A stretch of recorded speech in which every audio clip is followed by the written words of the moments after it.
Well, while you're Tim, waiting, welcome back. I'm sorry, go ahead. I was just going to say, while you're waiting, we signed a new lease on Friday. Congratulations. Where are you going to go? Going about 5 minutes away. Okay. We took 4,840 square feet. Good. Although we're gonna sublease part of it for a little while just to help defray the costs. Mm-hmm. But we now have the room to start thinking about CNC routers and some of the other things. Okay. Good. In that, moving is a pain to be able to accomplish and still keep your eye on customers. Yep. Well, that's one of the reasons why the timing of hiring this particular salesperson probably is going to work out very well for us. Okay. Because he'll have no responsibilities whatsoever for anything other than continuing to push business into the top of the funnel, except for us telling him exactly what day his desk is now going to be at a different location. So, but he's doing a good job in the first week and a half. What's his background?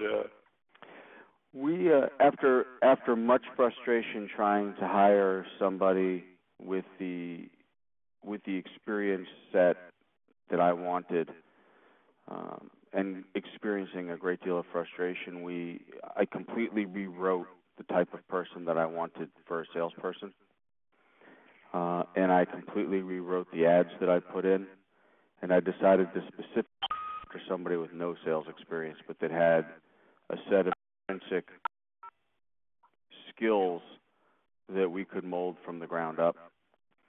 And so we in fact, the header on the ad actually said, if you know you can sell, but nobody's ever given you the chance, this might be your opportunity. And we got a lot of responses, actually, and we picked a guy that had really no sales experience. He had worked for Cutco for about 3 months, so he sold for them for about 3 months. And he was a sculptor at a prop house. And before that, he had worked at the front end of a furniture factory. And he's young. But when I asked him why things didn't work out at Cutco, his answer was because they made me stick to the script instead of putting my own personality into it. And he said the other problem I had was I don't have a family that has a lot of money, and I don't have friends that have a lot of money, and that's sort of what Cutco depends on. For anybody that doesn't know, Cutco is a door-to-door knife company. So I said to him, well, what did you do when you didn't have any more family and friends? He said, well, they told us to call on restaurants. And I said, well, why didn't that work out? And through this whole thing, and never at one period did he ever say he didn't like cold calling. In fact, he said he really liked cold calling. If he could have just talked in his own language instead of their language, he felt like he could have been successful. And so we hired him, and I have to say that he's fearless. And as such, in a week and a half, he's got 3 vehicle wraps, all of which I think will come through from speaking with fleet managers. And I think we have about an 80% chance of picking up a catering truck company that, by their own measure, will be worth about $100,000 a year if they like us. That's not bad in the first week. That's not bad for the first week. We'll have to see how the second week comes along. Exactly. What are you having him focus on? Right now, we're having him focus on vehicle wraps. We decided we would train him on vertical markets instead of on signs across the board. Mm-hmm. And the reason we picked vehicle wraps was really twofold. One, we felt like it was something we could get him up and running on quickly, and the call points are pretty straightforward in terms of the dealerships and the Sprinter van dealerships and a few other places. And the second reason is when we hired him, we were finishing off one vehicle and we were starting a second vehicle. And so it was an opportunity for him to sort of watch what happened and learn and see what the struggles and what the issues are. And so it was just a natural fit based on the timing of things. If he's going to be focusing very strongly in that market, which is labor intense, what are you going to change to manage those projects more effectively? Well, we've actually been doing a fair amount of vehicles here recently, so I don't know that we actually have to change a whole lot because we've already altered some of the processes so that we can handle these projects effectively and in a more streamlined manner. What we had changed, the things that we had to pay attention to is our main vehicle wrapper is also our main designer. So allocating uninterrupted time for him, but also leaving time for the other stuff so that we don't get empty and we don't stop responding to other customers had been a challenge, but I think we pretty much have it down at this point. Okay. How are you compensating your salesmen? We're paying them a straight 10%. Originally, I had created a program where he got 10% for stuff we did completely in-house, and there was 8% for anything partially in-house, partially out-of-house. But the numbers really just didn't pencil out for anybody to make any type of real living wage in this particular area.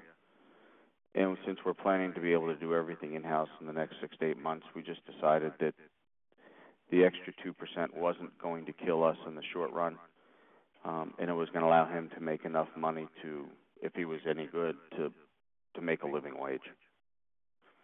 A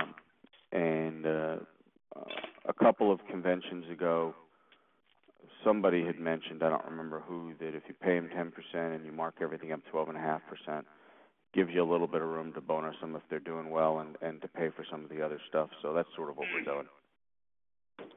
How much pricing flexibility are you giving him to negotiate? In the beginning, we're not giving him very much at all. He pretty much has to come back here. But the plan is ultimately to give him what I would call a rep floor on some of these projects that we would be willing to go below, but he's not authorized to take us below that. Okay. But in the short run, while he's still learning, those decisions are pretty much being made by us, not him. Okay. This is Tim. Are you paying him a drawn commission, or are you just paying him straight commission? No, we are paying him a drawn commission. That was one of the things I changed after not having a lot of after not getting a lot of response. I had to start asking myself why we weren't getting the kind of responses from the kind of people that we wanted over the last probably year and a half. So one of the things I changed is we offered a non-refundable draw plus commission. It's not a big draw; it's $1,000 a month, but it was enough for us to have some skin in the game a little bit, and that seemed to make a difference with the people we interviewed this go round. What was he used to, Mark? What was he used to making? He was used to making. He was used to working on a straight salary because he'd never. He sold except for Cutco, which was 100% commission, which was a very short period of time. The rest of his work experience has all been hourly wage type work. To what kind of an income? He was making any place from $13 to $18 an hour. Okay. So his expectations to begin with weren't real high as far as burden for the draw. Correct.